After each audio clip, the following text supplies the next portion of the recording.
નગરાવાળા થાંભલો નાખવા દો, નગરાવાળા થાંભલો નાખવા દો. આત્મામાંથી જવાબ આપશે કે અમારો તો કોઈ છે નહીં ભાઈ. તો ન બોલ્યો હોય એકાદો અમારો હોત તો. એક પણ મુદ્દા ઉપર સરકાર આપણી વાત સાંભળતી નથી અને હાવ નકામા છે. એ ક્યાંના ક્યાંય ચડી ગયા. હવે થાય છે એવું કે કામ કરે એવા છે એને તમે સત્તા હોપતા નથી. દોસ્તો, ક્યાં સુધી સહન કરવાનું? ક્યાં સુધી આ બધું ચલાવવાનું? એટલા બધા પ્રશ્નો, એની કોઈ સીમા નહીં. કંપનીના માણસો ગાંધીનગરમાં બેઠા છે. કંપનીએ ક્યારે આંદોલન કરવું પડ્યું કે ભાઈ આપણે નગરા ગામના ખેડૂતોની વિરુદ્ધમાં 3 કંપની આંદોલન પર ઉતરી?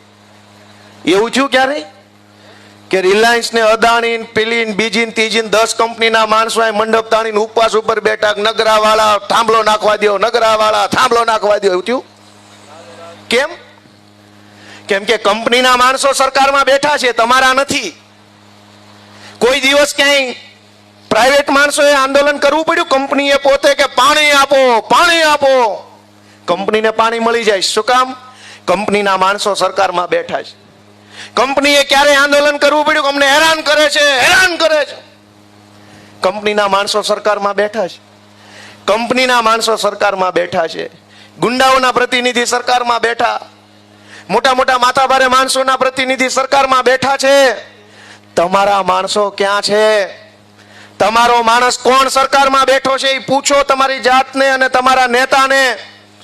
તો તમારા આત્મામાંથી જવાબ આવશે કે અમારો તો કોઈ છે નહીં ભાઈ. તો ન બોલ્યો હોય એકાદો અમારો હોત તો.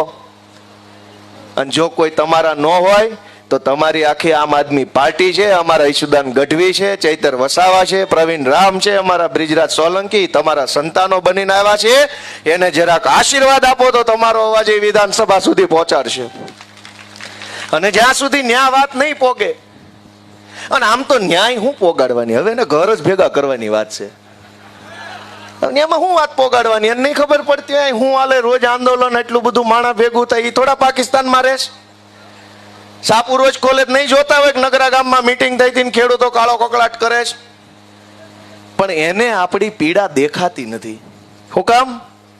હમણાં વિધાનસભાનું સત્ર ગયું તે આપણા ગુજરાતના પરમ આદરણીય મહાસન્માનનીય શ્રી શ્રી શ્રી શ્રી ખેડૂત નેતા કિસાન મંત્રી જે છે એમણે મને પોતાને વિધાનસભામાં એમ કીધું કે ગોપાલભાઈ, તમે અહીંયા વિધાનસભાની અંદર ઊભા થઈને ખેડૂતોના નામે બધું બોલ બોલ કરો છો કે ખેડૂતોને આમ સમસ્યા છે ને ખેડૂતોને તેમ સમસ્યા છે, તો મત કાં ભાજપને દઈ આવે છે? આવું મને કીધું. વાત તો એની સાચી છે કે સમસ્યા છે તો મત કોણ દેશે? કાં તો એનો અર્થ એમ થયો કે સમસ્યા નહીં હોય, કાં તો એનો અર્થ એમ થયો કે ભલે સમસ્યા બટન તો ભાજપનું દાબવું. કૃષિ મંત્રી મજાક ઉડાવે છે આપણી ન્યાય મંદિર સરકારમાં. એ એમ કે છે કે મત શું કામ દેશે અમને જો સમસ્યા હોય તો? હવે તમારે નક્કી કરવાનું સમસ્યા છે કે સમસ્યા નથી. એ સાબિત કરવું હોય તો બટનથી નક્કી થાય. સમસ્યા નથી એમ જો સંદેશ ગાંધીનગર મોકલવો હોય તો કીચડનું બટન દબાવવાનું. અને બહુ સમસ્યા અમારા જીવનમાં છે એવો મેસેજ ગાંધીનગર મોકલવો હોય તો હાવણા વાળું બટન દબાવવાનું. આ કીચડ વાળું બટન દબાવો છો એટલે ઈ એમ માને છે કોઈ સમસ્યા નથી, કીચડ જ કીચડ, મજા જ આવે છે પબ્લિકને. ઈ એમ કે છે કે કોઈને સમસ્યા નથી. ખેડૂતો ખુશખુશાલ થઈ ગયા છે નરેન્દ્રભાઈના રાજમાં. તમે કયો ભાઈ, થઈ ગયા ખુશખુશાલ? છોકરાના વ્યવહાર થતા નથી. ખુશખુશાલ ની ક્યાં વાત જ રહી? કેટલાય બચારા આપણા ભાઈઓની એમનામ તારીખ વહી ગઈ, એકેય માગું નું આવ્યું. અમથું કોઈ બતાવે તો એમ થાય બતાવ્યું. કોરે કોરી તારીખો વહી ગઈ. નરેન્દ્રભાઈના રાજમાં કે ખેડૂતો ખુશખુશાલ છે. લઈ જવા બધાના અમારા હાસો. ભાઈ કે ખટારા ભરાય એમ છે. તો મત કોણ દેશ? જરાક આપણા દિલને પૂછો ભાઈઓ, મારા વડીલો, જરાક પૂછો કે કોણ મત દઈ આવે છે આને, અને હું કામ આને મત દેશ?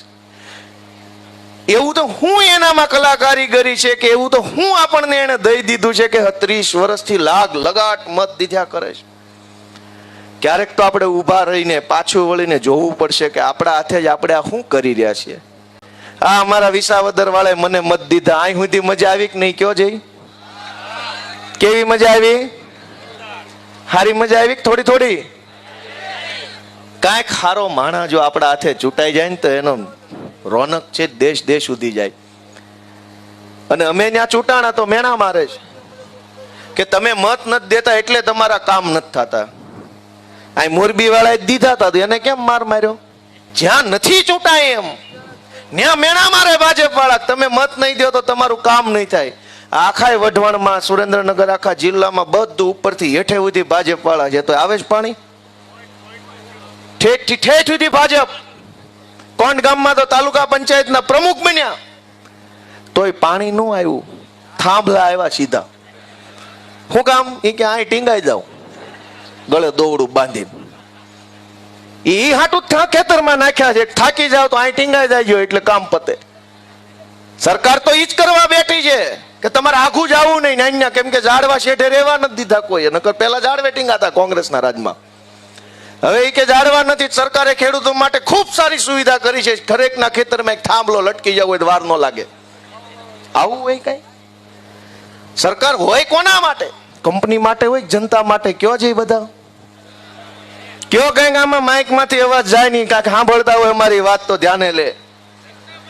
સરકાર કોના માટે હોય? કંપની માટે કે જનતા માટે? પોલીસ કોના માટે? જનતા માટે કે કંપની માટે? વ્યવસ્થા કોના માટે? જનતા માટે કે કંપની માટે? હા, એ તો બધું કંપની માટે છે. ભાજપે કંપનીને ખોળે બેહારી છે કે કંપનીએ ભાજપને ખોળે બેહારી છે, કઈ નક્કી નથી થતું. દોસ્તો, એટલી બધી પીડાની વાત છે. પણ મને એમ કહો કે આનો રસ્તો શું? આ થાંભલાની રામાયણ, આ પાણીનો મુદ્દો, રોડ હમણાં વરસાદ પહેલું જ આપતું આવશે એટલે લગભગ રોડમાં તમારે 2-2 ફૂટના ખાડા પડી જાય. સારું દૂધ પીધેલું છે એ જ સારો રહે, બાકી જેવા તેવા તો બટકી જવાના છે. પહેલા જ વરસાદની અંદર મોકાણ થવાની છે. આ વરસાદ ખેંચાણો, અનેક પશુપાલકો, માલધારીઓને ઘાસચારાની તંગી હમણાં ઊભી થઈ. નવું ઘાસ તો કઈ ઉગ્યું નહીં, વરસાદ આવ્યો નહીં. હજુ જો 2-5 દિવસ ખેંચાય તો ઢોર ચારવા ક્યાં જવા, એને ખવડાવવું હું? જેનો જીવનનો આધાર ઘર પરિવાર દૂધ ઉત્પાદન ઉપર હાલે, એને શું કરવાનું એની ચિંતા નથી. એક પણ મુદ્દા ઉપર સરકાર આપણી વાત સાંભળતી નથી. તો રસ્તો હું? એને કહેવાનો કે કાઢવાનો? એને કહેવાનો કે કાઢવાનો? પણ કોણ કાઢે? અમે વળ ખાવે છીએ પણ ચૂંટણી અમારો મેળ આવતો નથી. દોસ્તો, અમે અમારા માટે નહીં, પૈસા વાળું થઈ જવું હોય, હેલિકોપ્ટરોમાં ઉડવું હોય, હારી હારી ગાડીઓમાં ફરવું હોય, મોટા મોટા હોદ્દા, લાલ લાઈટ વાળી ગાડી, 10 જણા આગળ રહેજો ગોપાલભાઈ એવું કરવા વાળા, એ બધું જોતું હોય ક્યાં જવું પડે? તો અમે નથી ગયા. શું કામ? કે આગા રેજો કરવા વાળા નહીં. અમને તો અમારા ખેડૂત માવતર ઓરા આવો, અમે તમારા દીકરા, તમે અમારા મા બાપ છીએ, ઓરા આવો, આગા નહીં. આગા નથી રહેવાનું. આગા તો ભાજપ વાળા રહેજો, આમાં ભટકાઈ જાઓ તો ભૂંગા ભાંગી જવાના છો. અમે તો ઓરા આવો એમ કેવા વાળા છીએ કે અમે તમારા દીકરા છીએ, નાના છીએ, કઈક અનુભવ ઓછો પડતો હોય, કઈક આવડત ઓછી પડતી હોય, તમે શીખવાડો, તમે અમારું ઘડતર કરો, તમે હાથ પકડો, તમે મત આપો, તમે સરકાર બનાવી દો, તમે અમારી પાસે કામ કરાવો. છોકરાઓ તમારે આ કરીને દેવાનું છે તો અમે તમને કરીને દઈએ એવી શક્તિ ઈશ્વરે અમને આપી છે. તમારે અમારી પાસે કામ કરાવવાનું છે. હવે થાય છે એવું કે કામ કરે એવા છે એને તમે સત્તા હોપતા નથી અને હાવ નકામા છે એ ક્યાંના ક્યાંય ચડી ગયા છે. એક ગામની પાણીની ટાંકી ઉપર ગધેડો ચડી ગયો. હવાર પડ્યું એટલે ગામ જાગ્યું, આમ મોં ઉજણું થયું. તે ગામના 2-5 જુવાની રીલ બનાવવા બહાર આવ્યા. એને ખબર પડી ગામની ટાંકી ઉપર કોક લાગે છે માણા. સહેજ વધારે અજવાળું થયું તો ખબર પડી કે માણા નહીં, ગધેડો છે. એટલે 2 ફોન કર્યો કે બાપડા ગામની ટાંકી પર ગધેડો ચડી ગયો. એટલે ટાંકી ફરતે ગોળ ગોળ દાદરા આવે, ખબર છે આમ. એટલે ગામ ભેગું થઈ ગયું, આખું સરપંચ આવ્યા, ઉપસરપંચ ને માજી સરપંચ ને સરપંચ ની સામે લડેલા હતા એ હારેલા ઉમેદવાર બધા ભેગા થયા કે ટાંકી પર ગધેડો ચડી ગયો. જો તમે હેઠેથી આમ ટાંકી ઉપર જવા જાઓ અને ગધેડો ભડકે હારો હેઠે પડે તો એ કઈ સારી બાબત નહીં, મરી જાય ને ખરાબ દેખાય. ગામ મુંજાણું કાને હેઠે કેમ ઉતારો ને કહેવાય નહીં કે હેઠો આવી, એમ તો કહેવાય નહીં, કઈ આમ આવે નહીં ભાજપ વાળા જેવું હોય નહીં. એટલે બધાએ ફેસબુકમાં કોમેન્ટ કરી કે ભાઈ અમારા ગામની ટાંકી ઉપર ગધેડો ચડી ગયેલ છે, આને નીચે ઉતારવા માટે કોઈની પાસે કઈ આઈડિયા હોય તો નીચે કોમેન્ટમાં જણાવો. તે કોમેન્ટ આવી એક ગામમાં એ કે આ ગધેડો ઉતારવાની આઈડિયા તો અમારી પાસે છે, એ તમને પછી આપું, પેલા સડ્યો કેમ એ અમને કયો. ગોળ ગોળ પગથિયા વાળામાં ન્યાઠે જ ચડ્યો એમ ગાંધીનગરની ટાંકી પર કેટલાય ચડી ગયા છે અને આપણા મતથી ચડી ગયા છે. આપણને એમ થાય આ ન્યા ક્યાંથી પહોંચી ગયો. હમણાં અહીંયા ગામમાં કોઈ બીડી પાતું નહીં, ઠૂંઠા વીણી પીતો હતો, ગાંધીનગર ધારાસભ્ય ક્વાર્ટર મળી ગયું. લે કેટલા એવા ગાંધીનગર પહોંચી ગયા છે ને આપણા હાથે જ પહોંચ્યા છે. જરાક ભાઈ સાહેબ બાપા આંખ ઉગાડો, આત્માને જગાડો. સહેજ પોતાના બાળકો વિશે, પોતાની માં જેવી જમીન વિશે, પોતાના ગામ વિશે, આપણા કાઠિયાવાડ વિશે થોડુંક તો વિચારો. આ કેવા કેવા ગધેડા ગાંધીનગરની ટાંકી ઉપર ચડીને બેઠા છે અને હવે આપણે એને હેઠા ઉતારવાની વાત કરીએ છીએ કે આ સરકાર હેઠી ઉતારો. ચડાવી કોને? અને કેવા કેવા હારા હારા મહાપુરુષો મંત્રી બની ગયા છે. એક નયા પાંચિયાની કઈ માહિતી ન હોય, મંત્રી થઈ ગયા, સંત્રી થઈ ગયા, તંત્રી થઈ ગયા. એની કરતા તો તમારા છોકરા વધુ ભણેલા છે. જરાક બધા યુવાનો જાગે એવી હું તો વિનંતી કરું છું. અને અમે શું કરી લઈએ? બહુ બહુ તો ચૂંટણીમાં ઉભા રહીએ, નો મત દે તો હારી જાય, મત દે તો જીતી જાય. પણ જનતા મહાન છે. તમે નહીં જાગો તો અમે કેટલું લડવાના? ઈશુદાનભાઈ, પ્રવીણભાઈ રામ જેલમાં ગયા, ચૈતર વસાવાને જેલમાં પૂર્યા, 7 વર્ષની સજા થઈ. આપણા વિસ્તારમાં દારૂ વેચતા હોય અને લગભગ બધા ઓળખતા હશે, ખબર હોય કોના ગામમાં કોણ વેચે. ક્યાંય સજા થઈ 7 વર્ષની? જમીનો પચાવી પાડી હોય, કેટલી જમીનો ખોતરી નાખી હોય, માટી કાઢી લીધી હોય, ખનીજ કાઢી લીધું હોય, રેતી કાઢી લીધી હોય, એવા અનેક ભૂમાફિયાઓ આખા સુરેન્દ્રનગરમાં ફરે છે. થાનને તો ખોતરીને મને એવું લાગે હજુ 2-5 વર્ષ આમ નામ હોહરો ખાડો પાડશે પૃથ્વીમાં, એટલું ઊંડે ઉતાર્યું છે. પાણીની સમસ્યા કઈ 2026 ની તો છે નહીં. 30 વર્ષથી એની સમસ્યા છે, ધારાસભ્ય એનો છે, પાર્ટી એની છે, સમસ્યા એની. લ્યો, જો સમસ્યા એની હોય તો નેતા બદલો, અને નેતા એનો એ હોય તો સમસ્યા બદલાઈ જવી જોઈએ. નથી સમસ્યા બદલાતી, નથી નેતા બદલાતો, એનો અર્થ એ થયો કે આપણે જ તે કઈ રસ નથી, આ તો ખાલી ખાલી ભેગા થયા છે. કાં તો નેતા બદલાઈ જવો જોઈએ, પાર્ટી બદલાઈ જવી જોઈએ, સરકારો બદલાઈ જવી જોઈએ, સિસ્ટમ બદલાઈ જવી જોઈએ. અને કાંઈ ન બદલાય તો પછી પ્રશ્ન બોલવાનું જ બંધ કરી દેવું જોઈએ, કેમ કે આપણા હાથે તે આપણું પાપ લખાતું હોય, શું કરવાનું? આજ આપણે એમ કહીએ છીએ કે સરકાર આમ કરે છે. સરકાર કોને બનાવી? જો પૂછો પડખે વાળાને, કોને બનાવી? પૂછો કોને બનાવી આ સરકાર? અને હમણાં તાલુકા જિલ્લા પંચાયતની ચૂંટણી ગઈ, ભગવાનને નજર સામે રાખીને વિચારજો ક્યાં બટન દાબ્યું હતું. હાવણા વાળા દાબ્યું છે, એ તો આવી ગયા અમારા એક માણા, અમારા થોડા 50 આવ્યા છે. તો કોકે તો દીધું હશે ને કાદવ વાળું બટન. એક છે કાદવ કીચડનું કમળ છે ને એક હાવણો છે. વર્ષોથી ગંદકીના બટન દબાવ્યા દબાઈ થાય તો ગંદકી જ વધવાની ને, એકવાર હાવણો દબાવ તો ચોખ્ખું થાય એમ છે. બે વસ્તુ સાફ છે, એક બાજુ કાદવ કીચડનું બટન છે ને એક બાજુ ઝાડુ લાવ્યા છે. બટન જ કીચડનું દબાવ્યું હોય તો સાફ કેદી થાય? અને એક પ્રશ્ન હોય તો કોઈ પ્રશ્ન નથી, પણ પ્રશ્ન જ પ્રશ્ન હોય તો શું કરવું? અમે તો આ નવા રાજકારણમાં આવ્યા છીએ, પહેલી વાર ધારાસભ્ય બન્યા. એટલું બધું અમે જોયું નહોતું કે આ રાજકારણ કેવું આવે, આમાં નેતા કેવા આવે, આમાં અધિકારી કેવા આવે, આ સરકાર કેમ હાલતી હોય, આ બધા શું કરતા હોય, શું વિચારતા હોય, કેવી રીતે નિર્ણય કરે છે, કાંઈ ખબર નહોતી. અમે ઢેફા ભાંગતા હતા શેઠે. ઉનાળામાં વાડ્યું હરખી કરવી, ચોમાસામાં નીંદવા પારવા, સોંપવા જાવી, સીઝન ઉકલી જાય હાઠિયું બાઠિયું ખાવા જાવી, રાપ રપટો મારીને ખેતર ચોખ્ખું કરવી, તા પાછો મેં આવી જાય, મહિને વચ્ચે 1 મહિનો વેકેશન આવતું.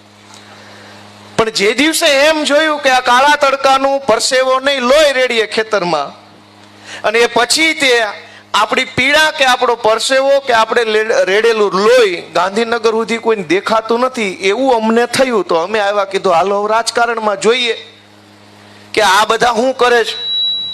વિસાવદર વાળાના આશીર્વાદથી હું ગયો વિધાનસભામાં, સચિવાલયમાં, મુખ્યમંત્રી સાહેબની ઓફિસોમાં, મંત્રી સાહેબની ઓફિસોમાં, ગુજરાતના મોટા આઈએસ આઈપીએસ અધિકારીની ઓફિસમાં. ન્યા જઈને મેં એટલું જ જોયું કે કોઈ આપણું નથી, ને આપણું કોઈ છે જ નહીં, આપણો કોઈ માણા જ નથી, બધું એનું છે. અમે જ્યારે રાજકારણમાં ખેડૂતોના પ્રશ્નોનું નેતૃત્વ કરીએ તો ક્યારેક ટીવી વાળાને, ક્યારેક ભાજપ વાળાને, ક્યારેક કોંગ્રેસ વાળાને ગમતું નથી કે આ લોકો રાજનીતિ કરે છે. અમારી ઉપર આરોપ મૂકે છે કે આ લોકો રાજનીતિ કરે છે. ભાઈ રાજનીતિ નહીં કરીએ તો ગાંધીનગર સુધી અમારી વાત પહોંચતી નથી, અવાજ ટૂંકો પડે છે. રાજનીતિ થાય તો જ એના બેરા કાન સુધી મુદ્દો પોગે છે, નહીતર આપણું ત્યાં કોઈ છે નહીં. ગોપાલ ઇટાલિયા ખેડૂત માટે નહીં બોલે તો ગાંધીનગર સુધી વાત કેમ પહોંચાડશો? કયો મને આલો બિન રાજકીય રીતે. વિધાનસભાના મેઇન ગેટ છે ત્યાંથી અંદર નથી આવવા દેતા. 2 કલાક લાઈનમાં ઉભા રહ્યો ત્યારે નહીં જેવો પાસ આપે છે, પાસ માંથી મૂતળી સુધી જઈએ કાંઈ એનાથી આગળ જવા નથી દેતા. એનો અર્થ એ થયો ને કે પાસ કઢાવી ત્યાં આપણે ઈ હાટું જ ગયા. મંત્રીની ઓફિસ સુધી તો જવા નથી દેતા. ગાંધીનગરમાં બેઠેલા સાહેબોના બેરા કાન સુધી અવાજ પહોંચાડવો છે તો તમારો દીકરો ધારાસભ્ય બનાવવો પડશે, તમારો દીકરો સાંસદ બનાવવો પડશે, તમારા દીકરાની પાર્ટીની સરકાર બનાવવી પડશે અને રાજનીતિ ચોડે ધારે કરવી પડે. આ મૂછને વળ દેતા કહેવું પડશે છીએ રાજનીતિમાં જાઓ, જેનામ જે થાય એ કરી લેજો. બિન રાજકીય શું હોય? આપણને માર મારનારા રાજકીય લોકો છે ભાજપના, આપણા ખેતરમાં થાંભલો નાખનારા રાજકીય લોકો, આપણે ત્યાં આવીને આપણી હાથબારો માગનારા રાજકીય લોકો, અને એની સામે લડાઈ બિન રાજકીય. અરે વાહ, બહુ સરસ. એકચ્યુઅલી સારી લડાઈ છે. તમને માર મારનારા ભાજપના માણસો, થાંભલો નાખનારા ભાજપના માણસો, હેરાન કરનારા ભાજપના માણસો ને ભાજપના માણસોની સામેની લડાઈ બિન રાજકીય ક્યારેય ન હોય. એમાં રાજકીય જ હોય ને મોરો જ હોવો જોઈએ ને ઘર ભેગા કરવાની જ લડાઈ હોવી જોઈએ.